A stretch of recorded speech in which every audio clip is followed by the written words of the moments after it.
Morning after that declaration of state of emergency in Rivers State. It's going to be a long haul, so many persons have said. By the way, Peter Obi has actually reacted to that and stating that it was a reckless decision by the president of the country. I mean, or even the PDP have stated that it was a wrong decision. So many lawyers have also stated that it was absolutely a wrong decision. But again, one wonders whether the constitution runs in variance with what exactly people are saying. We have with us live via Zoom this morning Dr. Peter Emmanuel Cookey, is acting director, Center for Water and Sanitation Studies, Rivers State University. He is actually in Rivers State right now. I'm sure that this news would have come like a surprise to him. Good to have you, sir. Good morning. Yeah, good morning, sir. I actually came at a surprise because we were supposed to talk about water and sanitation. I was working over the night when I heard the broadcast. It actually took me back, wondering what is the rationale for this declaration of state of emergency. You see, I've seen many governments in River State, from military to civilians and that. But I think the president mistook some step that he's not supposed to. Because if I can quote him in 2015, when Jonathan, this time in Adamawa, Borno, and one other state, he said it is a dangerous path. So now I'm wondering, is it the same person or is it a different person that is saying this? Because if it's a dangerous path, it still remains a dangerous path. Because the situation in River State does not warrant the declaration of state of emergency. And even if you have to declare, it doesn't warrant you to remove constitutionally, to remove the elected official. There is no power vested on the president to do that because we are a federating unit. So I think there would have been a better way to look at the matter. For instance, there is a judgment of the Supreme Court. It bestowed on the president to insist that all the parties involved obey the Supreme Court order. The Supreme Court order was not just for the governor. It also had the House of Assembly also had a responsibility to obey the Supreme Court order, which was just go and present a budget. And it has been like mouse and cat and dog issue for presenting of a budget. Why don't you take up the budget, scrutinize it? Is it good? If it's not good, state why it is not good, and then make recommendation on what should be. But I think an average Nigerian politician don't understand that governance is a complex issue. And like my PhD was on resource governance. We call it a wicked problem. And it is high time those who play politics understand that governance is all about negotiation. Governance is not, this is my right. And I watch the former governor minister every day coming on air, talking. I feel that it is the job of the president to roll in his ministers. I mean, the president just gave an order on they had a dinner or whatever. The next day, the minister was on television doing what? So I think it is not just, the minister has a role to play, the governor has a role to play, the House Assembly has a role to play if there's going to be a peace coexistent among them in River State. And I expected that a president which, when he was the governor of Lagos State, was one of, I admire him so much. I even gave him an award of excellence from Earthwatch. I'm so disappointed, seriously disappointed, that the president will declare state of emergency in River State. I think I'm lost of words and I don't know what to say. But I still think that state of emergency was uncalled for, and something has to be done to address the issues. Because even if you say 6 months, and the issue is bringing all the parties to the table to sit down and did a hard talk. And I feel that there was some discussion that was never done when they were doing, when the mandate and all the primary was going on. I think this is the time to do the discussion. But if the governor has done the discussion promptly with Mike and his boys, then all this issue will not. So this is time to do that discussion. It's going to be a hard discussion, and they must sit down and do that discussion. You cannot appoint all the commissioner. I will not even accept it myself. Appoint all the commissioner. Appoint. I mean, it doesn't make sense to me. I better don't do it. I better will not do it. Commissioner, special advisor, House of Assembly, senator, representative. I have never seen such thing before. This is time to do that discussion. And the president, I expect that the president should have put these guys in one room, lock them inside, and let them talk and come up with a solution. Because you cannot wield all that power. I mean, after all, he was also supported to be governor. Did Jonathan give him all those conditions? I don't understand. So this discussion is a hard discussion. And if given the thought, imagine thinking that will wish it away, it will not be wished away. They have to sit down and allow the governor govern, and they have to do a tough discussion. What is the limit of the House of Assembly? The House of Assembly is behaving as if they are now, they're just issuing ultimatum. I mean, people are supposed to be discussing. They are even more military than the military government. So I think these parties have to sit down and discuss clearly, man to man, woman to woman, and set down the ground rules to operate. What is the governor ready to give, and what is the House ready to give, and what exactly does Wike actually want? It's not the issue of structure. So these are questions that have to be, addressed, because the Supreme Court said, go and let them present a budget. Then you are issuing impeachment notice. I mean, so for me, they need to get a mediator, arbitrators to begin to sit down and talk. I expected that should have been the first point after the Supreme Court judgment, that they get an arbitrator to sit down and talk these issues, and then so that the state can move forward. That's my submission. All right. Going forward, some persons have been calling for the National Assembly to reject that particular move by the president. The president would have to submit this particular decision to the National Assembly for ratification, and that would be done in another, say, 2 days or 3 days' time. Do you see the National Assembly going forward with the approval that state of emergency remains in Rivers State? And going forward, how would the sole administration even work? I'm just thinking to myself, are all the commissioners going to remain as commissioners? If you suspend the government of Rivers State, the governor and the State House of Assembly, does it extend to the people whom the Similai appointed? Is he going to have meetings with stakeholders? How is the state going to run under an administrator? Is he going to perform his duties like a governor, issuing decrees, making laws? Like, it's somewhat strange, because even in the past, when we've had state of emergency under this democracy, the governors retained their seats, but there was state of emergency under Goodluck Jonathan. So it's still fuzzy. I don't know what you think about this particular development. And when I listened to the president's speech, when he said that if there will be no new rules made, and if there has to be a rule made, he has to come to the Executive Council. I think that is also an aberration. That's an aberration. What I expected is that, okay, which of course is wrong in the first place, would have been, okay, if there are, like the budget now that is the issue, that it should have been instructed that the House of Assembly, the National Assembly, make a resolution to take over the function of the Rivers State House of Assembly. That was what even happened when Amechi was the governor. Similar for this same week again too, provocator, Then the National Assembly took over the function of the Rivers State House of Assembly and made law for good governance of Rivers State.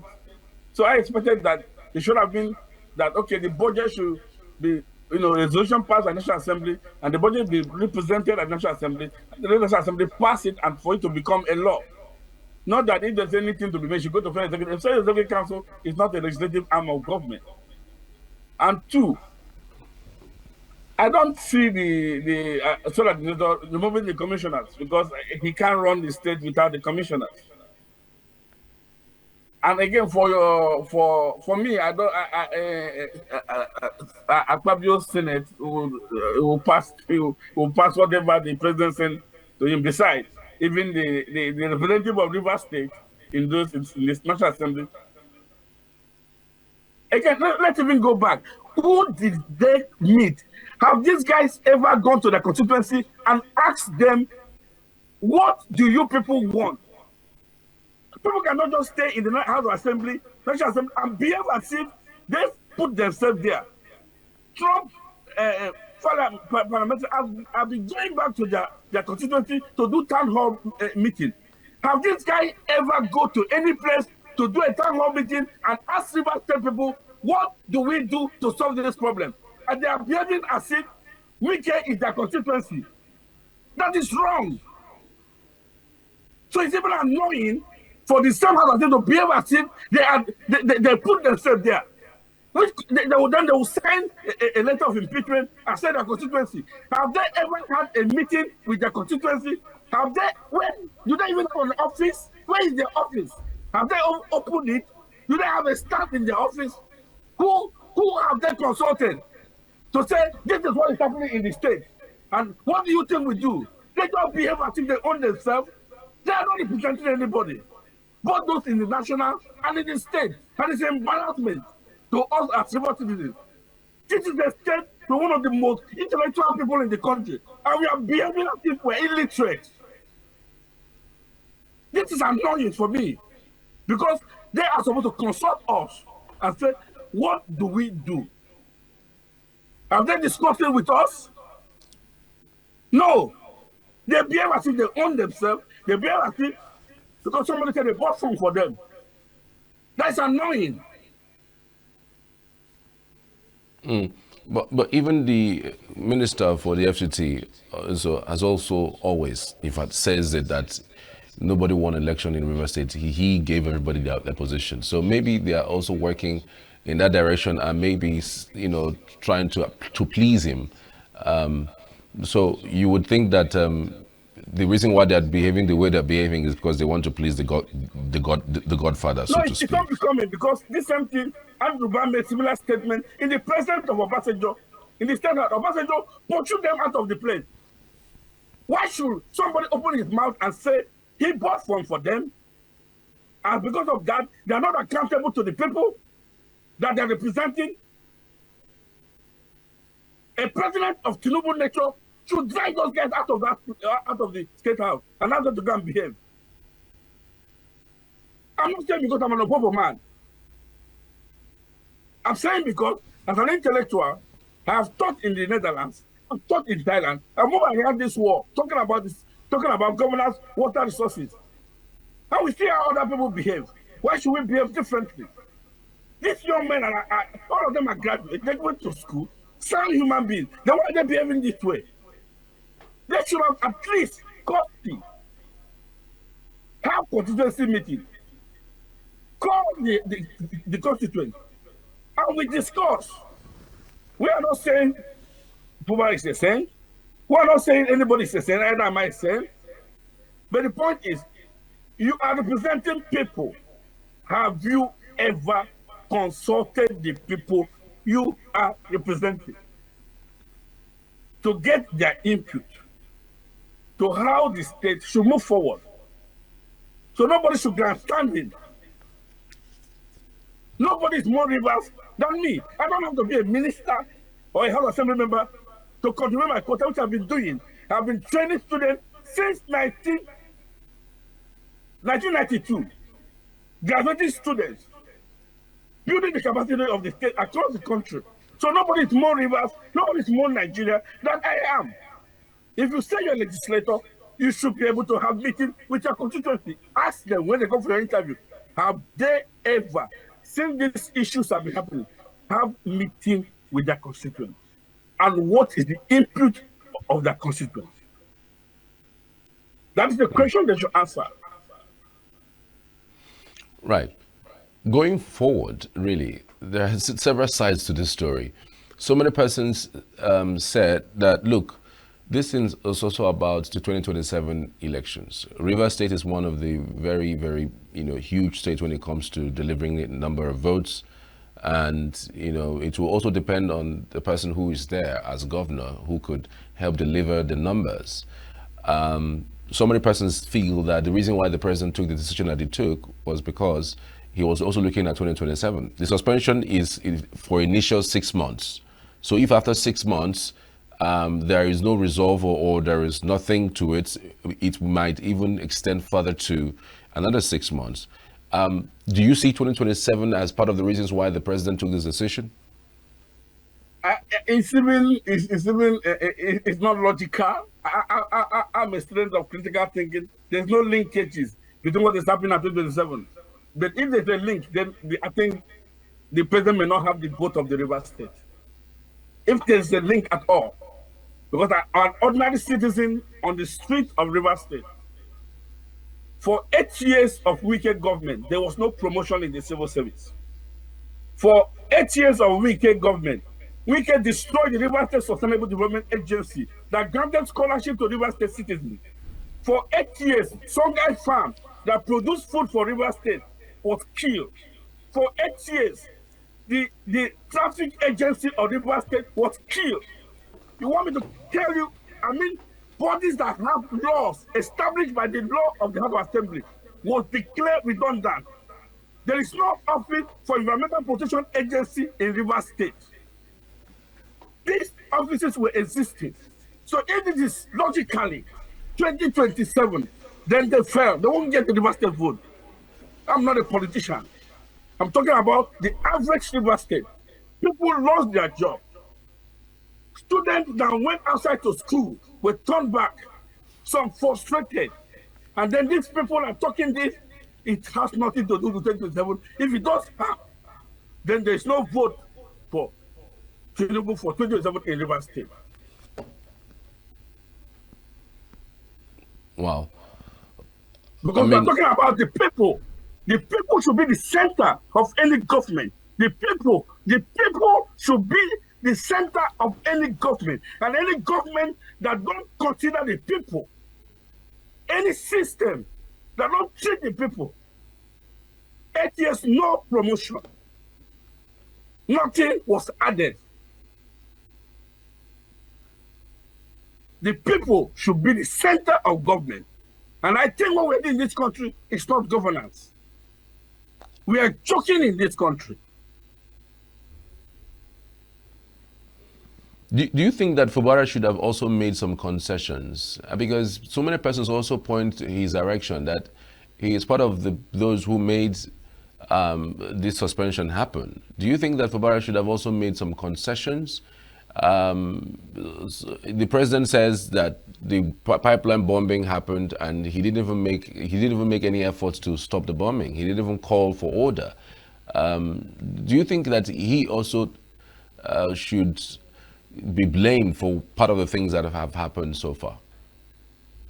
Well, like I was listening to Isra Rise or Channel Television guy interviewing the guy in Ogoni on that pipeline, and the guy was saying clearly that it's a normal thing that happened. He doesn't see it as a political issue.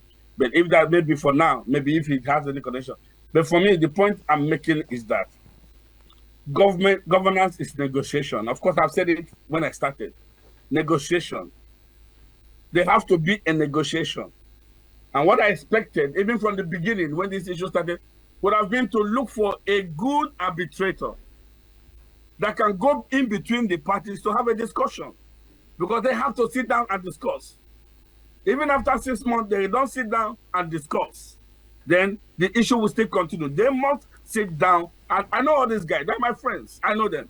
They must sit down and discuss. Everybody must sit down at the table, but they need to get sound, seasoned arbitrators who understand how to mediate issues, conflict. So they need to get a mediator, a conflict resolution expert. And I know we have many of them in Nigeria.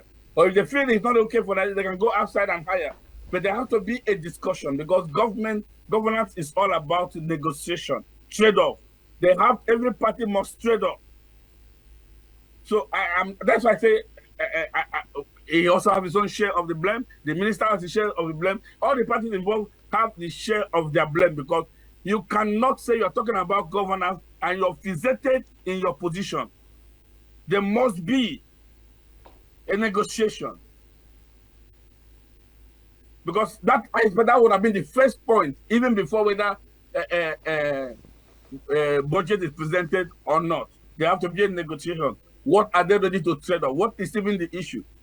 If you ask me, we don't even know what is the issue because nobody has come out to say this is this and this. So they need to have and I expected President Bola Tinubu.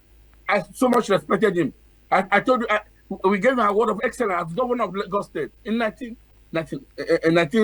2000 or something, when he was the governor of Lagos State, because of the way, the intellectualism he brought into governance in Lagos State.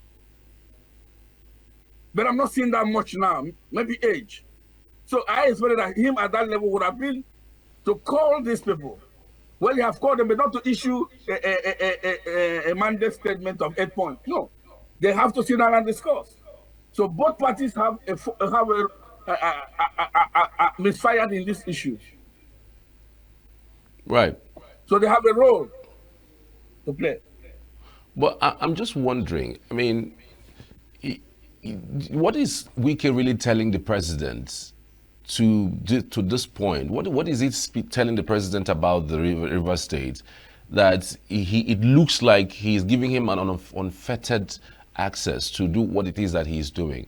We haven't really, x-rayed that conversation. What exactly is Wike telling the president to allow him that's free will to almost do and undo in River State? Because again, some persons have also pointed towards the fact that if you must suspend the parties, Wike is also part of the people that must be suspended from his position as a member of your government.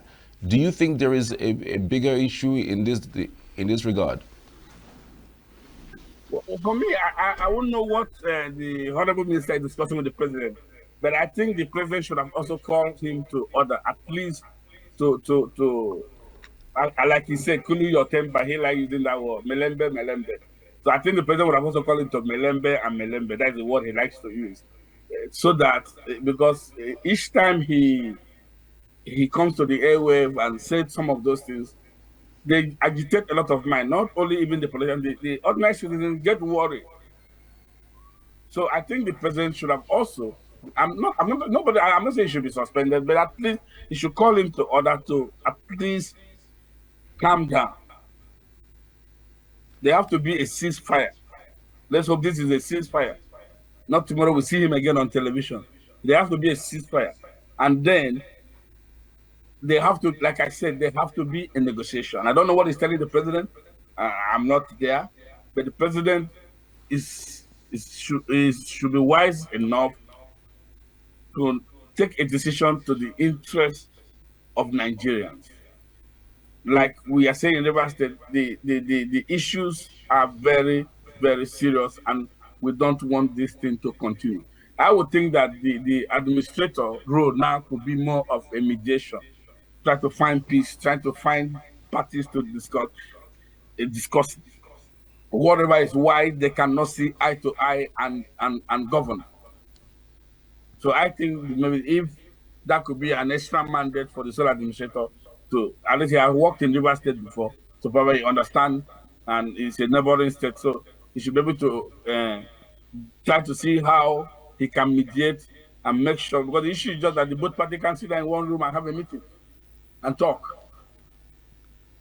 So they have to be a mediation, and the president should also at least advise the militants to take it easy, because there is it's not necessary.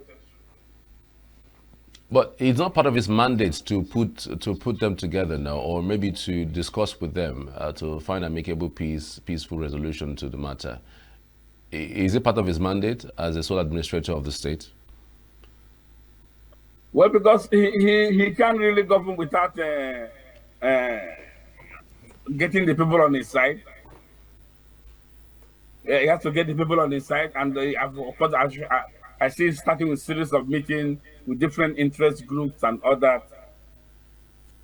But the point is that every party should share their thought. Now, there's nothing. I don't think any of the party has gained anything. Neither has the House of Assembly gained anything. Neither, So I don't think. So that grandstanding was unnecessary. Both parties have to come together and sit down and discuss moving forward. All right. Dr. Peter Emmanuel Cookey, I mean, you were supposed to talk about water and sanitation, but I'm sure that we're going to do that some other time. But we want to say a very big thank you for your insights Well, on the program. you see, like I tell my students, how a society govern its water waste management shows you how the real governance of that city, of that society is. And since we can't even manage our waste, we can't manage those basic sanitation issues, we expect to have this kind of governance challenges, because it's from waste management, governance, water, sanitation. If properly governed, then we won't have any problem like this. Right. Thank you so much. Thank you so much, Prof. We truly appreciate you. Thank you. Next time we'll talk about water and sanitation. Absolutely. Bye. It's my pleasure. Bye now.